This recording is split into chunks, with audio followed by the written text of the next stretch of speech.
Oi, oi, boa noite, sejam bem-vindos. Estamos essa semana aprendendo sobre fenômenos culturais a partir de viés da análise do comportamento.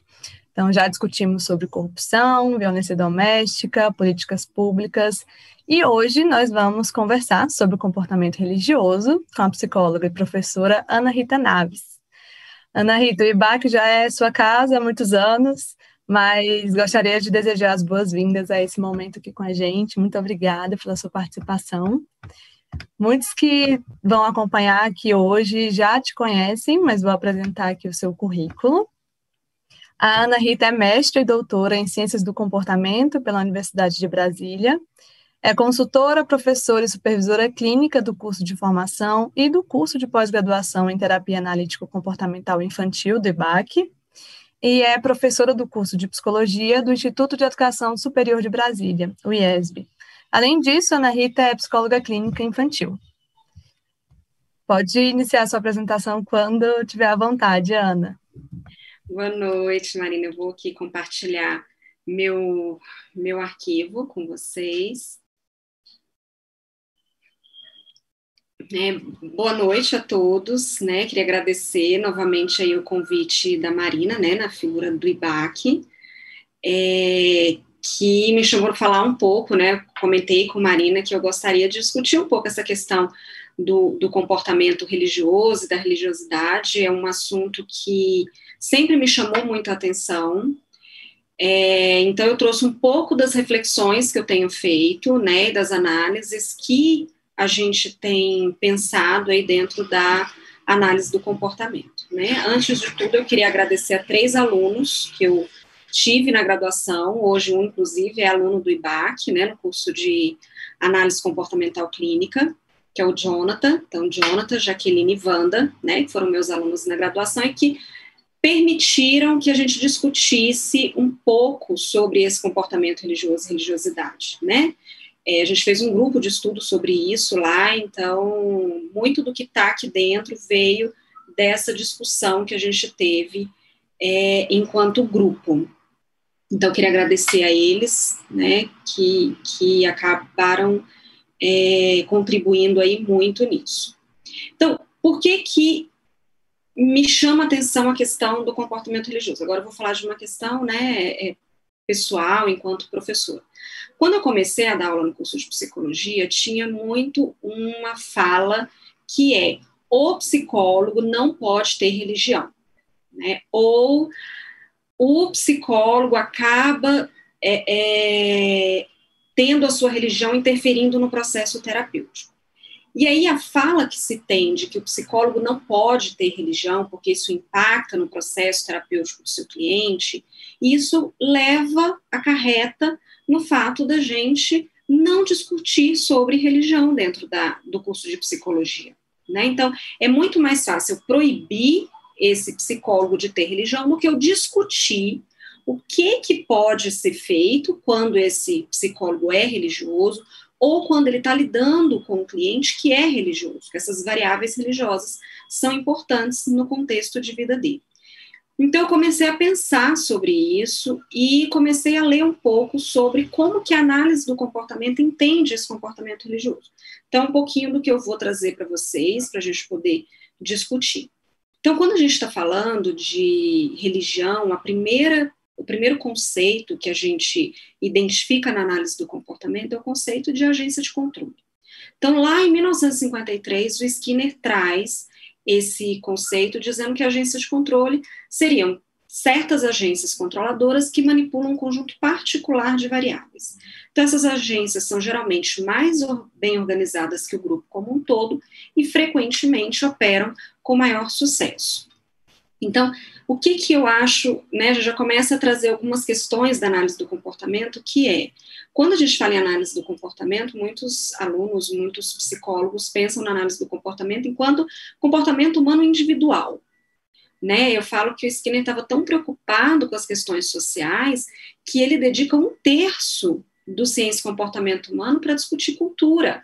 E muitas vezes a gente não chega até essa parte do livro e acha que o Skinner, né, negligencia a questão cultural. as questões sociais, né? E pelo contrário, se a gente for pegar os textos do Skinner, para mim, pelo menos, eu acho que são os textos mais belos, são aqueles voltados para as questões sociais. Então, quando ele vai discutir delineamento cultural, quando ele vai discutir as agências de controle, quando ele vai discutir comportamento em grupo, Walden Chu, que é um livro de uma sociedade utópica. Então, todos esses trabalhos mostram quanto que ele estava preocupado na aplicação dos conceitos da análise do comportamento em questões sociais. Então, quando ele traz esse conceito de agência de controle, ele vai dizer que nós temos uma série de agências de controle que se organizam, né, nesse movimento de eu ter os controladores e os controlados, e eu tenho regras que permitem com que esses controladores detenham esse poder de controlar o comportamento das pessoas do grupo, né, dos demais membros do grupo. Então, ele traz o governo enquanto uma agência de controle importante, né, provavelmente uma das mais importantes que controlam o nosso comportamento, e aí eu tenho os controladores, eu estou falando dos poderes, né, legislativo, executivo e judiciário, e nós, enquanto membros da sociedade, somos os controlados. Ele traz a religião, que é o que a gente vai discutir hoje, a psicoterapia, a economia, a educação, e aí a gente tem também a inclusão da mídia. Por que o Skinner não traz isso lá no Ciência e Comportamento Humano? Porque naquela época a gente não tinha o poder que a mídia tem hoje. Né? Naquela época a mídia não era uma agência de controle como ela é hoje. A gente está falando de internet, a gente está falando de televisão, a gente está falando de uma série de outras variáveis que a mídia controla.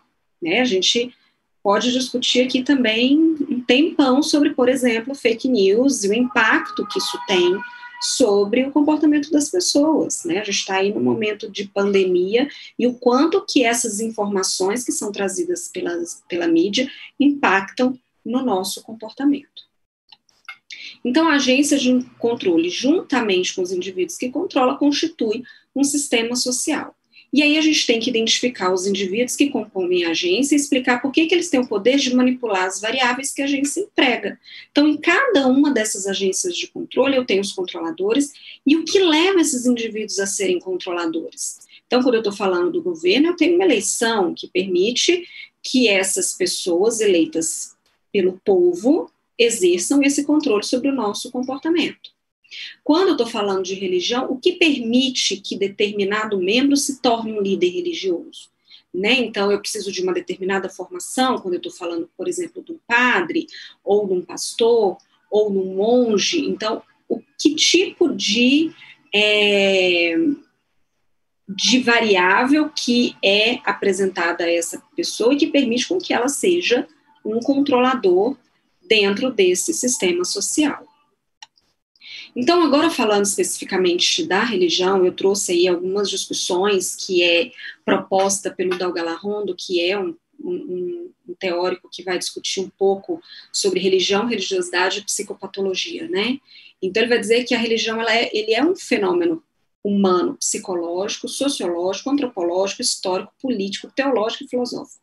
Olha o quão complexo é a gente falar de um contexto religioso. Então, falar de religião, a gente não está falando só de um âmbito psicológico.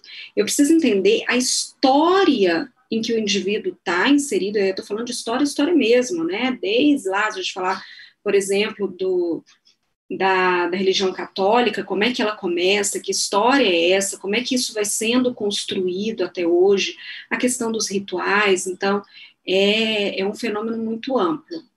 E aí ele traz um dado que é o dado que me chamou muita atenção, que ele vai dizer que um número muito alto da população brasileira afirma ter uma religião. Ele vai dizer que mais de 92% da população brasileira afirma ter uma religião e acreditar em Deus. Aí acreditar em Deus a gente está falando de mais de 98% da população brasileira, né? A gente está dentro de um país extremamente religioso. E por que esse dado me chama atenção? Porque quando se diz algo, o psicólogo não pode ter religião, eu olho para esse dado e falo, não é possível que todos os psicólogos caíram nesses 8%, né? De que os psicólogos não têm religião e aí estão nesse número pequeno. Eu não acredito nisso. Eu acredito que, se a gente está falando de uma estatística, mais de 90% dos psicólogos também têm religião, né, e frequentam essa religião. Pode ser que seja um praticante dessa religião, pode ser que não seja um praticante dessa religião, mas tem uma religião, tem uma formação religiosa. Então, se eu entendo que mais de 90% dos psicólogos têm religião, então a gente precisa discutir qual o impacto que essa religião tem sobre o comportamento dele enquanto terapeuta. E eu preciso também entender que mais de 90% dos meus clientes vão também ter uma religião e vão trazer uma discussão religiosa para dentro do processo terapêutico. Alguns com uma maior intensidade, com uma maior frequência, outros vão trazer isso com uma menor frequência, ou às vezes são situações muito tangenciais ao processo terapêutico. Mas a grande maioria dos nossos clientes, em algum momento, vai evidenciar essa religião. Bom, então quando a gente está falando em religião, a gente está falando de um grupo social organizado. E quando a gente está falando de um grupo organizado, ele vai ser constituído por uma doutrina. Então, quando a gente está falando de uma doutrina, eu estou falando de um conjunto de regras sobre questões que a gente discute na nossa história de vida. Então, da onde veio o mundo? Todas as religiões, ou a grande maioria delas, vai trazer alguma regra sobre essa origem do mundo, né? Então, eu posso estar falando, por exemplo, do criacionismo. Então, é a religião dizendo como que o mundo foi criado. Eu posso também ter regras voltadas para o sentido da vida. Por que que nós estamos nesse mundo da forma como estamos? Por que que determinadas coisas acontecem comigo? Né? A gente trabalha muito com a questão do determinismo, né? Da questão da liberdade, do livre-arbítrio. Então, são regras que a gente ouve e que a gente acaba controlando o nosso comportamento, que vem de uma doutrina religiosa. Do significado da morte. Que morte é essa? O que acontece quando a gente morre? Né? E do sofrimento, por que nós sofremos? Né? A gente estava discutindo antes da apresentação, né?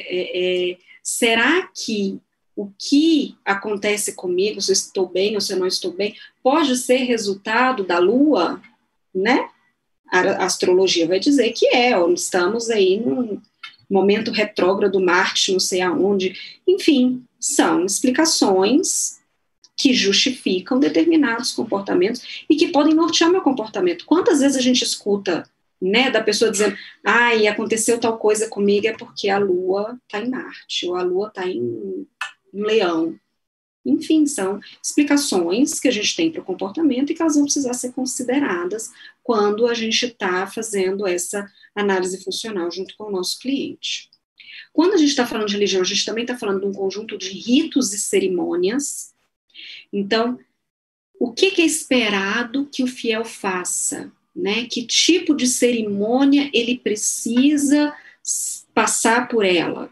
Então, eu posso tá falando, por exemplo, essa pessoa tem que ser batizada dentro da igreja. Então, o batismo é um rito que precisa, né, que o indivíduo precisa passar por ele. Não, ele precisa frequentar as reuniões desse grupo religioso. Eu tenho um sistema ético, né, que são regras voltadas para as condutas do indivíduo. O que esse indivíduo deve fazer? A doutrina são regras sobre questões do mundo, fatos da vida. Quando a gente está falando desse sistema ético, aí não, é o que pode e o que não pode ser feito. Os 10 mandamentos, por exemplo, é um sistema ético, que lá tem todas as regras que devem ser cumpridas pelos cristãos.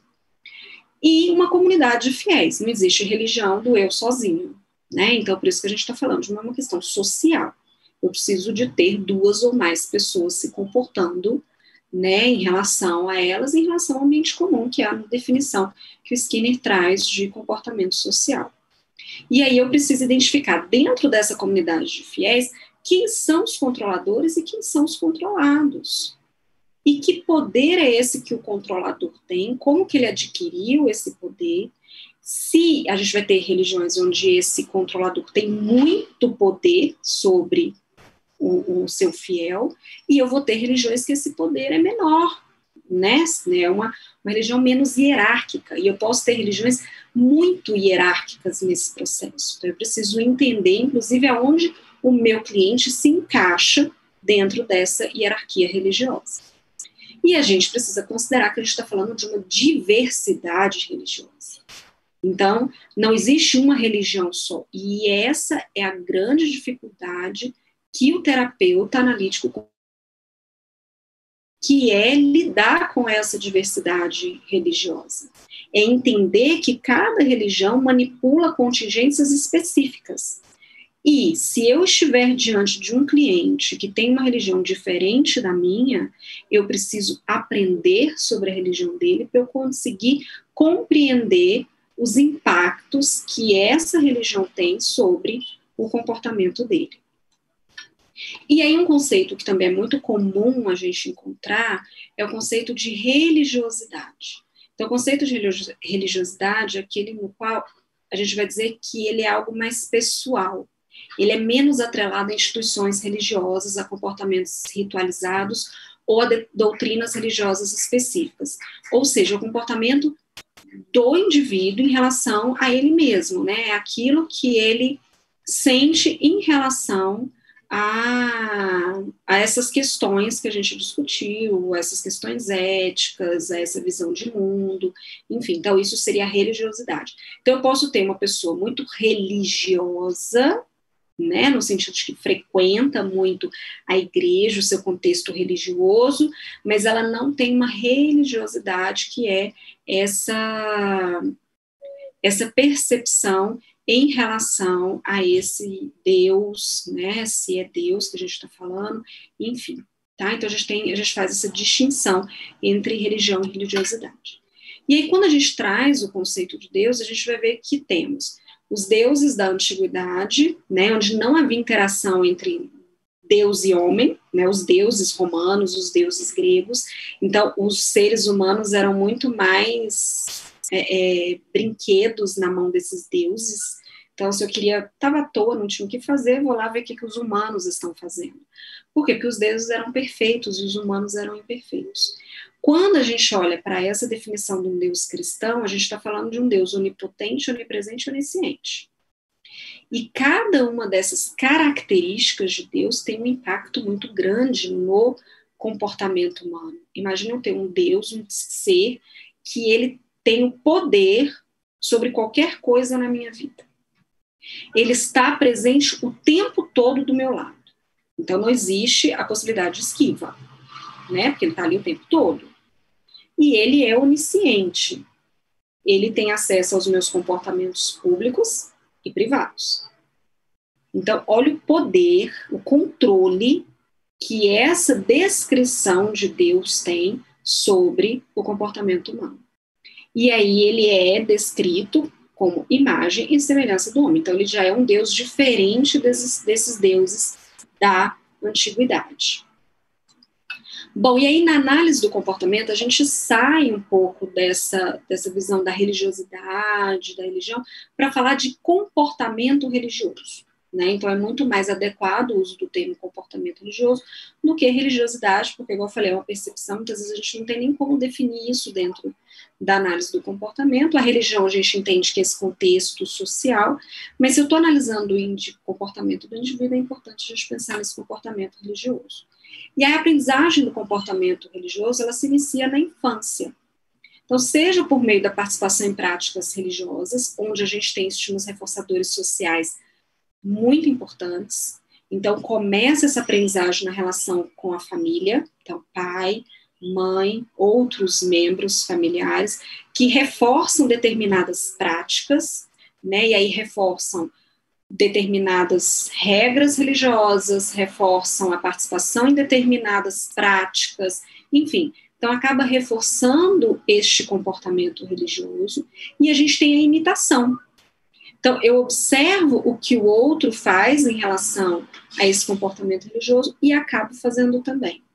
Então, eu observo o outro, por exemplo, jejuar, eu observo o outro rezar, eu observo o outro fazer uma doação, por exemplo, né, com muito atrelada a essa questão religiosa, por exemplo, enfim, e eu acabo apresentando o mesmo comportamento e acabo sendo reforçado da mesma forma que o outro foi. E o comportamento religioso se mantém pelas contingências sociais presentes durante a vida do indivíduo, que é essa comunidade religiosa, por isso que sempre que a gente olha todas as discussões com relação à religião, a gente dificilmente não existe, né, a religião de uma pessoa só. Por quê? Porque esse comportamento religioso só se mantém porque tem o outro que reforça o meu comportamento. E por relações supersticiosas. Quando a gente vai falar de comportamento religioso, um dos conceitos da análise do comportamento que acaba se tornando extremamente importante é o conceito de comportamento supersticioso. Ou seja, é aquele comportamento que ele é mantido não por contingências, né, por consequências contingentes ao comportamento, mas por eventos subsequentes ao comportamento que ocorrem numa relação temporal, né, uma proximidade temporal, né, ou espacial em relação ao comportamento. Bom, e aí a gente tem também um controle verbal religioso. Esse controle verbal é que provavelmente é o que mais mantém o comportamento, né, religioso. Então, compreende muitos repertórios verbais supersticiosos. Então, a gente tem contingências raras ou acidentais que são usadas para controlar o comportamento do outro. Então, caso você não vá à igreja, Deus pode lhe castigar. Então, a pessoa apresenta essa regra para o indivíduo. O indivíduo acaba não indo à igreja por qualquer outro motivo e acontece algo, né? Acontece uma apresentação de um estímulo aversivo, não contingente ao comportamento, mas por uma contiguidade, esse evento acaba sendo identificado pelo indivíduo como uma consequência real contingente ao comportamento dele. Então ele vai dizer assim: está vendo, é verdade. Eu não estou indo na igreja, coisas ruins estão acontecendo comigo. Então, o que mantém muito desses comportamentos religiosos são esses controles verbais supersticiosos. As agências podem descrever arranjos ou alteração de certas contingências que acarretam boa ou má sorte no futuro imediato, ou bênção eterna ou danação na vida por vir. E aí o que acontece? Essas agências de controle, elas acabam estabelecendo contingências para controlar o comportamento do indivíduo, utilizando estímulos reforçadores de magnitude muito grande ou estímulos aversivos muito grandes. Por exemplo, céu e inferno. Acesso ao céu ou acesso ao inferno. Então, se você apresenta comportamentos de acordo com as regras apresentadas pela religião que você frequenta, logo você vai para o céu, né? Que é a visão cristã aí do que acontece depois da morte. E aí, o que é o céu? O Skinner vai dizer, geralmente, o que as pessoas identificam enquanto céu é aquilo que você está privado na Terra. Então, se você está privado de algo na Terra, isso aumenta a probabilidade de que respostas que deem acesso a esse estímulo reforçador ocorram. Aumenta a probabilidade dessas respostas ocorrerem. E aumenta também o valor reforçador desse estímulo. E aí, quando a gente pensa em céu, o que a gente tem? A gente vai ter, pelo menos, né, o céu que normalmente se pensa, né, novela A Viagem. Como é que era o céu? Um gramado verde, né, uns passarinhos cantando, todo mundo tocando músicas clássicas, todo mundo feliz, que é o que a gente está privado hoje. A gente vive numa sociedade extremamente, né, estressante, vamos dizer assim. Então, isso acaba aumentando o valor reforçador desse paraíso. E quando a gente fala em inferno, a gente está falando daquilo que é extremamente aversivo para a gente. Como, por exemplo, qual é o inferno? É você estar num local onde você não encontra Deus, você está no fogo eterno, com muita dor, muito sofrimento, enfim, uma série de estímulos aversivos de uma magnitude muito grande. Bom, e alguns comportamentos religiosos que a gente tem que participar de rituais, então os rituais concedem autoridade e legitimidade quando estruturam e organizam as posições de certas pessoas, os valores morais, as visões de mundo, e por meio dos rituais temos uma sensação de coesão social, que são essas consequências reforçadoras sociais. A gente tem o comportamento religioso de acreditar em milagres, e aí também entra uma relação também supersticiosa em relação à ocorrência desses milagres. A gente tem o comportamento de cumprir regras religiosas que são mantidas por esse grupo social. E aí eu vou discutir um pouquinho com vocês a questão do comportamento religioso do cliente e depois um pouquinho do comportamento religioso do terapeuta, tá? Então, quando a gente está falando de comportamento religioso do cliente, o cliente que chega para atendimento e que isso é muito forte.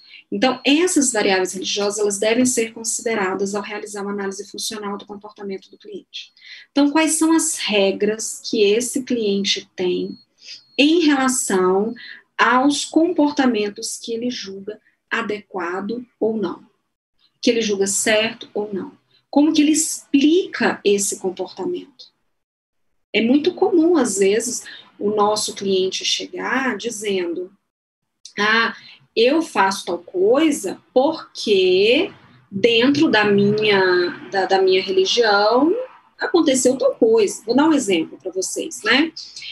Uma vez eu recebi uma criança e a mãe me disse assim: ela apresenta tal comportamento porque na vida passada, eu sou espírita, e na vida passada dela aconteceu determinado evento, e é por isso que esse comportamento ocorre hoje, né? Então, eu preciso levar em consideração essa explicação religiosa, né? Essa é uma explicação importante para esse meu cliente. Eu não posso simplesmente dizer, besteira. Por que besteira? Para ele é uma variável extremamente relevante. Então, ela precisa ser incluída na minha análise. O comportamento religioso ele também é impactado por esses antecedentes sociais. Então, não só as regras, mas quem está presente. Quantas vezes a gente vê o comportamento do indivíduo sendo apresentado diante de determinadas pessoas e não diante de outras? Então, eu posso ter um comportamento X sendo apresentado quando esse meu cliente está dentro do seu contexto religioso, né? Ele está lá num grupo de oração, então o comportamento X, mas quando ele está dentro da família, o comportamento é outro. Né? Então, são esses antecedentes sociais que estão sendo SDs para esse comportamento do indivíduo. A história de reforçamento no contexto religioso. Então, se eu tenho um indivíduo que desde a infância é reforçado por seguir regras religiosas, esse comportamento religioso dele vai ser muito mais difícil de ser modificado, se é que ele precisa ser modificado, do que um cliente que não teve essa história de reforçamento dentro de um contexto religioso específico. A gente precisa pensar nesses reforçadores sociais. Como que esse grupo religioso reforça ou não o comportamento desse meu cliente? Né? Por exemplo, eu posso ter uma mulher, como eu tive uma vez, uma mãe me relatando, um marido extremamente agressivo com ela, muito ciumento, ela não poderia olhar para o lado no carro, por exemplo, a gente está andando no carro, olha pela janela, não podia, ela estava olhando para o motorista do carro vizinho. E aí, quando chegava em casa, ela apanhava. E quando ela foi contando um pouco mais das relações familiares, ela era esposa do pastor. Então, essa pessoa agressiva era o pastor da igreja. Com quem essa pessoa poderia compartilhar essa história? Não tinha. Ela não podia compartilhar dentro do contexto religioso dela, né? Da família também não, porque tinha uma questão do fato dela ser casada com o pastor, isso tinha um valor reforçador muito forte dentro da família. E, além disso, para as poucas pessoas que ela compartilhou isso dentro do contexto religioso, o que ela ouvia era: isso é uma aprovação, isso foi Deus que te colocou nessa posição para você ajudá-lo nessa vida a apresentar outros comportamentos mais adequados, para ele mudar. Então, olha o sofrimento que essa mulher se encontrava. E muitas vezes a gente encontra esse tipo de relato muito sofrido no contexto terapêutico em função dessa desse conflito que a gente tem entre o que eu estou vivenciando e aquilo que a minha religião fala, aquilo que a minha religião defende, aquilo que ela prega. Então a gente precisa considerar quais são esses valores religiosos. Qual é a noção de céu e inferno que esse indivíduo tem? De pecado, o que é pecado? Né? Até que ponto determinadas orientações religiosas o indivíduo identifica enquanto pecado e outras ele vai dizer, não, isso é irrelevante para mim. Isso não tem impacto. Tá lá, minha religião diz isso, mas eu não cumpro, eu não sigo, porque, enfim, para mim tem outras variáveis mais reforçadoras. A morte, a gente está num momento, né, social muito específico com a pandemia, onde a gente está tendo muitos casos que nos procuram para discutir a questão do luto. E a primeira coisa que o terapeuta precisa considerar é como que essa família vê a morte. E essa visão da morte, ela perpassa o comportamento religioso. Ela passa pela religião que o indivíduo tem. Eu posso ter uma religião que vai dizer, ó, acabou, aqui morreu e pronto, acabou. Outra vai dizer, não, tem uma vida após a morte. Outra vai dizer, tem uma vida após a morte, inclusive eu posso ter contato com essa pessoa. Não, eu não tenho contato, mas eu posso falar com essa pessoa, ela me ouve. Eu não tenho resposta, mas ela me ouve. Enfim, eu, enquanto terapeuta, preciso saber quais são os valores do meu cliente para eu poder pensar nessas estratégias. E quando a gente está falando do comportamento religioso do terapeuta, a gente precisa buscar esse autoconhecimento para evitar que esses valores religiosos impactem no processo terapêutico do cliente. Então, se vocês me perguntarem, Ana Rita, é um problema o terapeuta ter religião? Não. Se esse terapeuta buscou um processo de autoconhecimento, ele consegue identificar o quanto que esses valores religiosos impactam no seu comportamento e o quanto que isso é importante para ele, não para o cliente. Para o cliente são outros valores, impactam de uma outra forma, e se o terapeuta consegue separar isso, não tem problema nenhum. O grande problema é quando o terapeuta não consegue fazer essa separação. E aí a gente tem, né, o que é muito comum eu estou atrás de um terapeuta cristão, eu estou atrás de um terapeuta espírita. Quando chegam esses questionamentos, a primeira coisa que eu penso provavelmente ele passou por uma situação de uma ofensa religiosa dentro do contexto terapêutico, né? Enfim, ou esse indivíduo acredita que a minha visão de mundo é importante para o processo terapêutico dele. E não deve ser, não pode ser. Porque senão, imagina, eu enquanto terapeuta infantil só vou ser uma boa terapeuta infantil se eu tiver filho. Que aí eu sei, né? Lido com criança, eu sei que é criança. Então, se eu só posso atender um cliente se ele for da mesma religião que eu, que aí eu vou entender do que ele está falando. Isso não existe, a gente não vai conseguir compartilhar de todas as situações e, né, de toda a história do nosso cliente. Cada um tem uma história diferente. Então, a minha história, enquanto terapeuta, ela não pode impactar nesses valores que o cliente traz. Então, o que a gente tem que pensar é muito cuidado com o etnocentrismo religioso, que é a ideia de achar que a minha religião é a certa, né? O seu microfone está ligado. Agora tá ok. Mas Só acho que pode voltar. A gente volta lá para o etnocentrismo. Depois falar da lei do divórcio, mais ou menos o mesmo caminho. Vocês estão me ouvindo agora? Tá tudo ok? Estão me vendo? Pronto, voltou. Todo mundo comemorando. Então vamos lá. Maravilha. Né? Falando da questão que as mudanças que ocorrem, né, nessas agências de controle, elas ocorrem em função das demandas que surgem de outros grupos sociais. Então, esses grupos sociais podem ser a família, a educação, a mídia, o governo. E aí eu estava, né, falando pela terceira vez, né, o quanto que, ao estudar a lei do divórcio, por exemplo, como eu fiz no doutorado, que era na evolução dessas práticas culturais familiares, foi uma lei que demorou 30 anos anos para ser aprovada no Congresso Nacional, em função de um lobby muito forte da religião, que defendia que essa lei não poderia ser aprovada em função dela ir contra as regras religiosas, ou seja, uma vez casados dentro da igreja, você era, né, esse matrimônio era eterno, né, não havia dissolução desse matrimônio. E aí a forma que o governo encontrou de aprovar a lei e, de uma certa forma, atender a uma demanda religiosa foi que, num primeiro momento, você entraria com uma separação judicial, depois de 5 anos, no primeiro momento foi 5 anos, depois de 5 anos de separação judicial, você poderia entrar com um pedido de divórcio. Depois desses 5 anos foi diminuído para 2, hoje em dia isso não existe mais, né? Já não é uma exigência. Por quê? Porque se entendia que, vamos supor que nesses 5 anos a pessoa desistisse. Ela poderia simplesmente, né, ir lá no juiz e dizer, ó, enfim, desconsidera essa separação judicial e a gente vai continuar casado.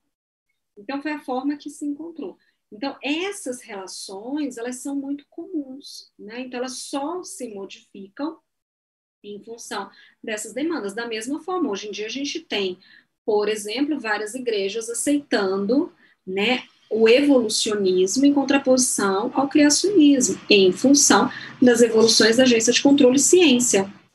Então, essa integração entre essas diferentes agências de controle, elas precisam ser consideradas. O indivíduo está sob controle dessas diferentes agências de controle. Então, nós, enquanto terapeutas, temos o nosso comportamento controlado pela agência de controle e ciência. É um pensamento científico. Então, enquanto eu, terapeuta, meu comportamento deve ser controlado pelas variáveis científicas, pelo meu conhecimento científico, pelo que eu conheço daquela área. Quando eu estou fora do meu contexto de trabalho, eu posso ter o meu comportamento sendo controlado pelas variáveis religiosas, pela agência de controle religião, ou pela agência de controle Estado. Então, não é que um elimina o outro, mas depende do contexto onde a gente está, depende da magnitude do reforço. Então, a gente está o tempo inteiro numa posição de escolher qual comportamento eu vou emitir. E essa escolha, ela ocorre em função dessa magnitude do reforço, né? A gente tenta maximizar a obtenção de estímulos reforçadores. Então, num contexto religioso, eu posso apresentar determinado comportamento, no meu, ou em outros contextos de vida, outros comportamentos.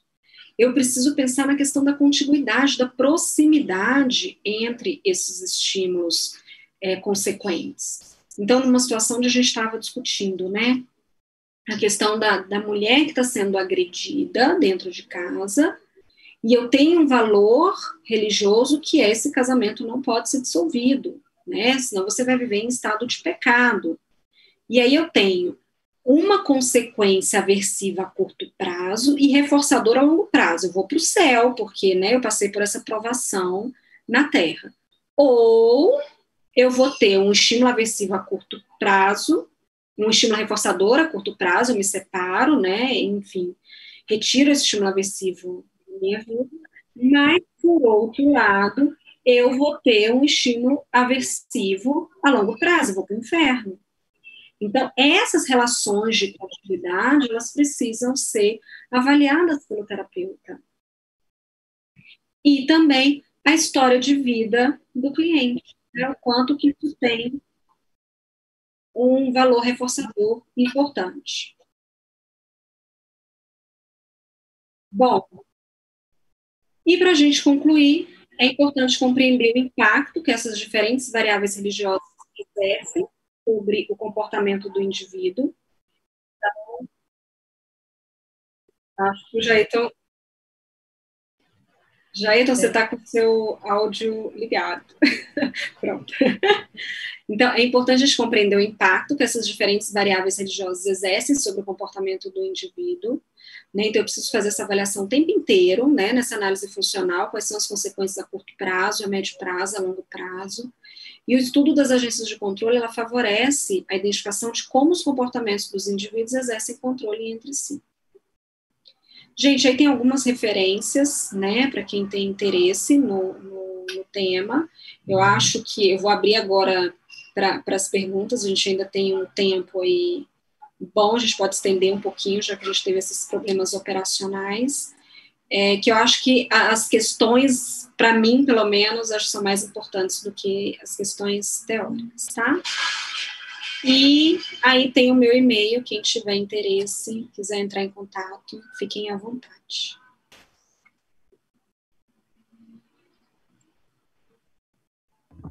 Muito obrigada, Ana. Essa jornada está sensacional, com tantos assuntos importantes e acho que pouco falados, né? Principalmente a gente que trabalha na clínica, às vezes fica muito estudando sobre psicopatologia e esquece um pouquinho dessa dimensão cultural que faz parte, inclusive, dos diagnósticos e todas as características das queixas que a gente atende, né? Participam do controle, de alguma maneira, das queixas que estão ali no consultório individual.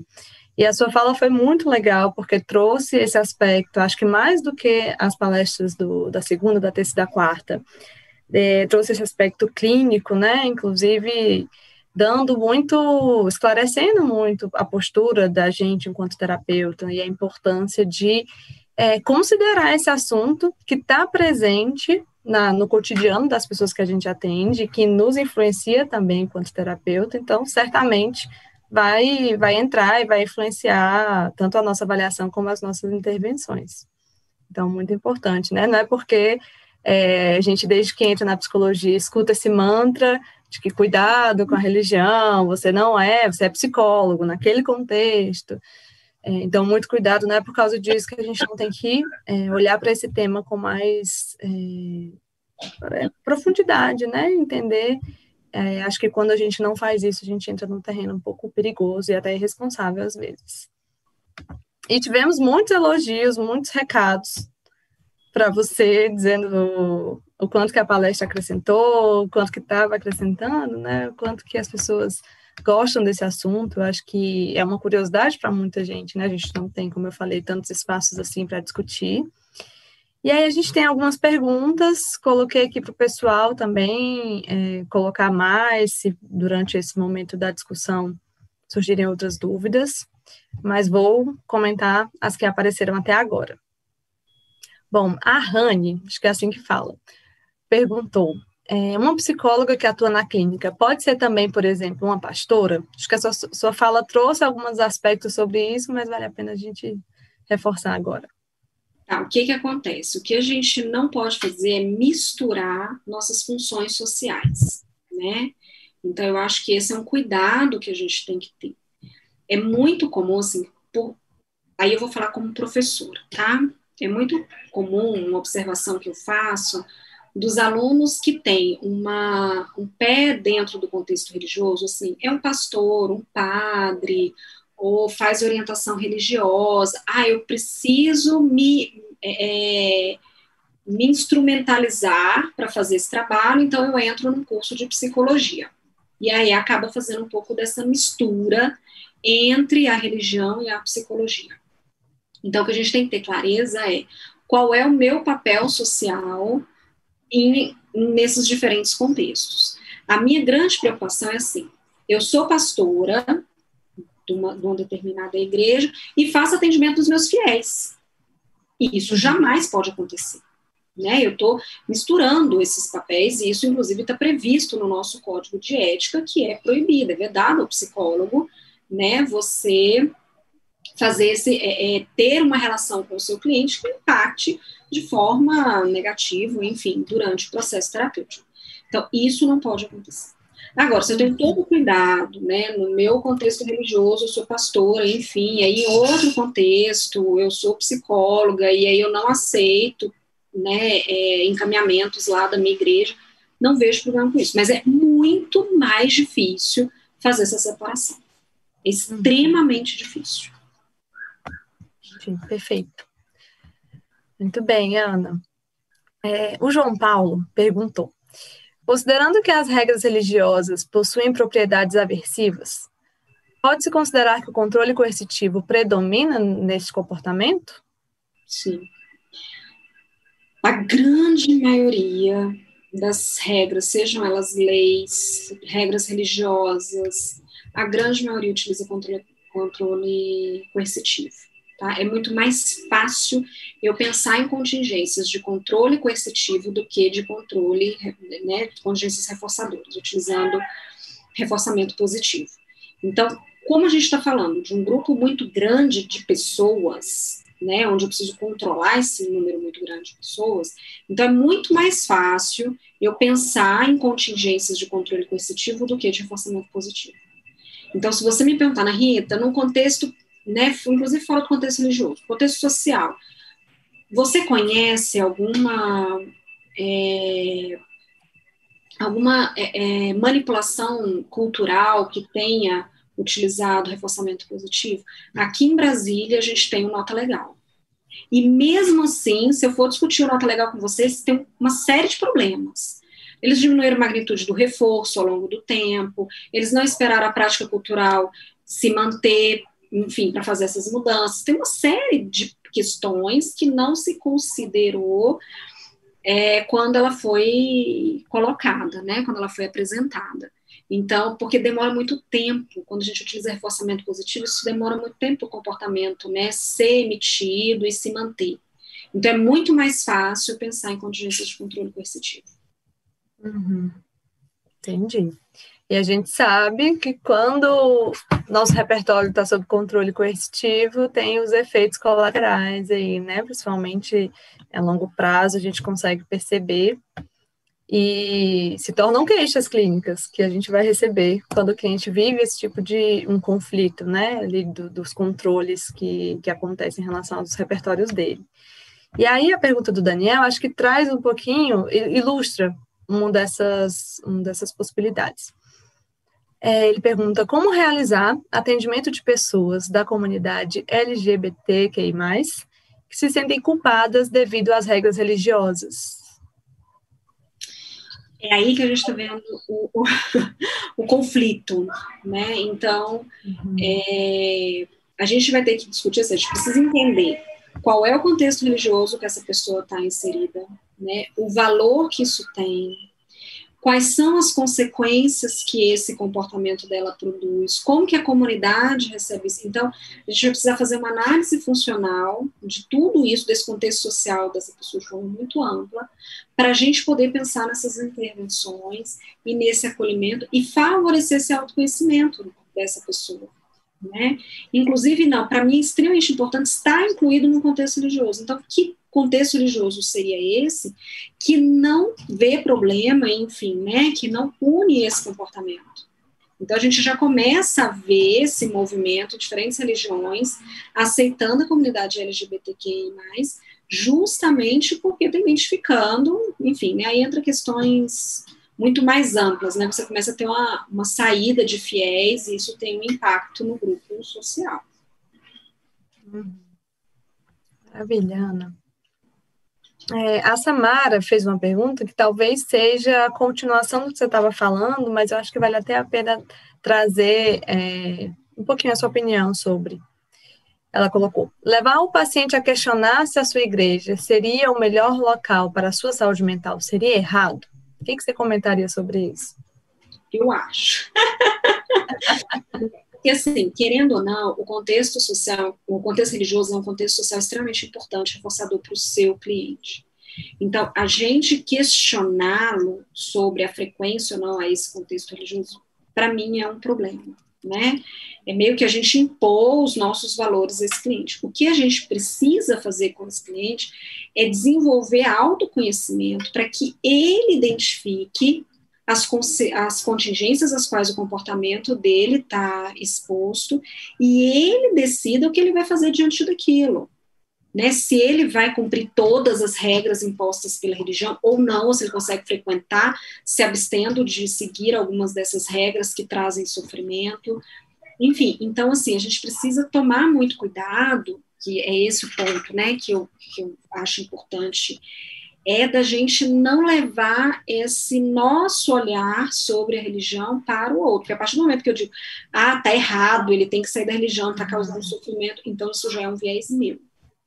Quem tem que chegar a essa conclusão é o cliente, e por meio das análises funcionais que o terapeuta favorece no processo terapêutico. Uhum. Então é isso. Pode deixa falar. eu fazer Você comentou um negócio aí que eu acho que vale a gente fazer uma observação, né? Quando você falou assim, a questão dos, dos transtornos, né, psiquiátricos, enfim, o quanto que é importante essa análise funcional. Se a gente pensar, por exemplo, no comportamento de delirar, se eu tiver dentro de um contexto psicológico específico, se eu faço análise funcional, aonde que esse comportamento de delirar acontece, a depender do contexto onde ele acontece, ele pode ser um indício de um transtorno psiquiátrico, ou ele pode estar sendo muito reforçado no contexto religioso.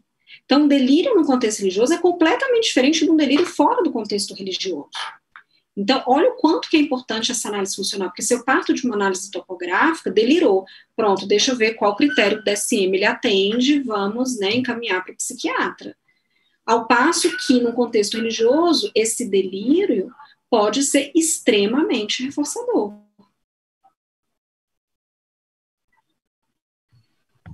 Faz sentido, pode vir como uma mensagem, né? Algo que as pessoas querem ouvir, querem escutar para ter uma dica de como conduzir melhor determinada decisão. Então, haja reforço social nesse contexto, em relação ao que em terapia talvez a gente visse enquanto dentro de uma queixa, né?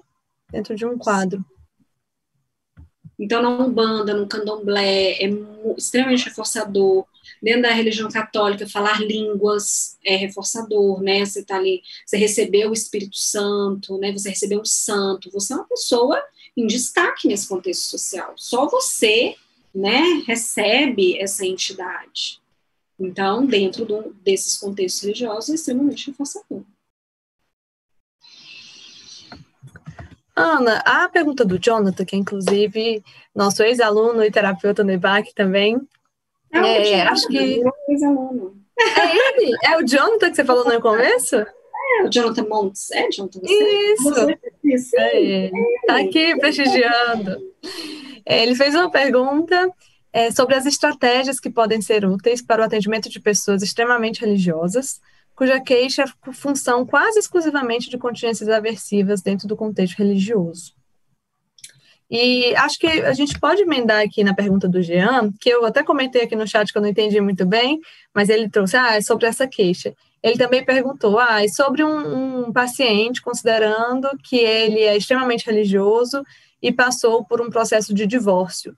E aí ele apresentou um quadro, né, de períodos cíclicos de depressão, que está sendo influenciado pela culpa presente ali por conta, né, do que ele está vivendo, contrariar as regras religiosas às quais ele está exposto há muito tempo na vida dele.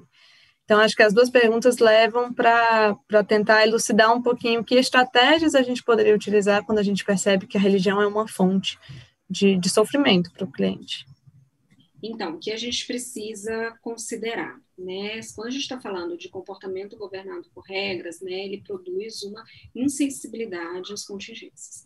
Então, o ideal é que a gente favoreça a exposição desse indivíduo às contingências, né, que ele agora está exposto, não é mais as regras religiosas, mas as contingências. O quanto que esse divórcio foi necessário, né, porque já que ele tomou a decisão, se divorciou, por que isso foi necessário, que tipo de novas contingências ele está exposto. E eu acho que uma das estratégias que a gente pode pensar é, inclusive, orientar essa pessoa a procurar seu líder religioso para um apoio religioso também. Porque muitas vezes nós, enquanto terapeutas, a gente não tem conhecimento de muitos valores dentro da igreja. E pode ser que essa pessoa tenha passado por um histórico tão aversivo em outros contextos religiosos, que ao procurar seu líder religioso, ela pode ter uma outra informação, ou ela pode ter a desconstrução dessa regra, enfim, né, que isso não vem de nós enquanto terapeutas, mas isso vem de dentro da própria comunidade religiosa. Agora, eu entendo que é muito difícil, né? Muitas vezes o que acontece é realmente o que não é o ideal, mas se sai desse contexto religioso e vai para outro, ou a pessoa começa a questionar esses seus próprios valores religiosos, e o terapeuta tem que estar junto nesse processo, né? Inclusive dele identificar outras fontes de estímulos reforçadores sociais. Então, acho que a gente tem que acompanhar aí um pouco cada caso.